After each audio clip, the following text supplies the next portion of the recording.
Good morning. Welcome to today's knee-jerk devotional for June 17th, 2021. Daily spiritual insight for the short attention span. Our passage this morning is Luke 20, 41 through 21, verse 4. It goes like this. Then he put a question to them. How is it that they say that the Messiah is David's son? In the book of Psalms, David clearly says, God said to my master, sit here at my right hand until I put your enemies under your feet. David here designates the Messiah as my master. So how can the Messiah also be his son?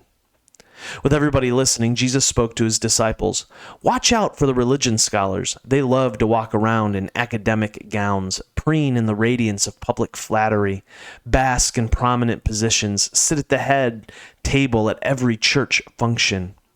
And all the time, they are exploiting the weak and helpless. The longer their prayers, the worse they get. But they'll pay for it in the end. Just then he looked up and saw the rich people dropping offerings in the collection plate. Then he saw a poor widow put in 2 pennies. He said, the plain truth is that this widow has given by far the largest offering today. All these others made offerings that they'll never miss. She gave extravagantly what she couldn't afford. She gave her all. Once again, Jesus goes in on the religious scholars and lifts up the humble. Luke reminds us that the way Jesus understands the world is upside down from the way that we do. He just sees things differently. There's an artist named David Hayward who creates cartoons that are subversive and challenging for mainstream Christian evangelicalism. In one of my favorites, there is a pastor at the podium declaring, "Let's give glory to God." But everything else about the church gathering is giving glory to the pastor. Turns out that we really are no different from the religious folks in Jesus' day.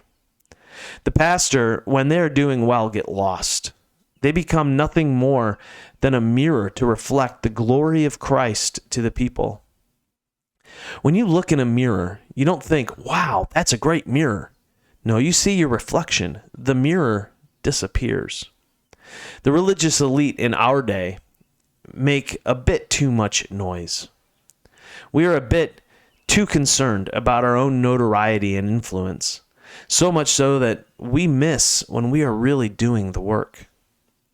Recently, I was talking with a good friend about some of my struggles with wanting to have more influence.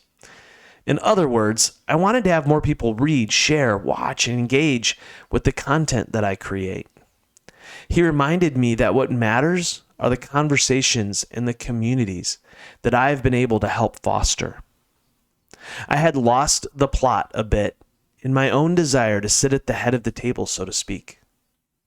As I continue to process this passage, I'm thinking that we need to shift our gaze from thinking of religious elites as heroes of the faith to the widows who give their all. These women and men who have little to offer by the way of the world, but give everything they have to love well. These are the heroes of the faith. These are the people who show us what godly contentment looks like. These are the people who patiently and faithfully trust God for all they need. May we all learn the quiet, simple, and sacrificial faithfulness of the widow. Hey, until tomorrow, love well, my friends.